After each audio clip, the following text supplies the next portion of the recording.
Exercise number 6.2, question number 9. If nth term of the AP is 3n minus 1, find AP. Question में given है कि अगर AP की nth term हमारे पास है 3n माइनस 1, तो हमने फाइंड आउट क्या करना है, AP ही फाइंड आउट करना है।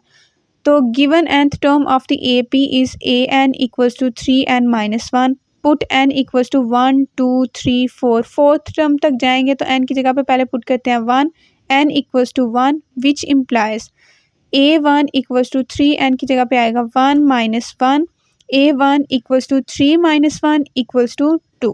No n equals to 2 which implies a2 equals to 3, n की जगह पे आ जाएगा 2 माइनस 1 इक्वल्स टू 5. अब n की जगह पे 3 पुट करें, n equals to 3 implies a3 equals to 3, n की जगह पे आ जाएगा 3 minus 1 equals to 8. For n equals to 4, a4 equals to 3, n की जगह पे आएगा 4 minus 1 equals to 11. So required AP is 2, 5, 8, 11.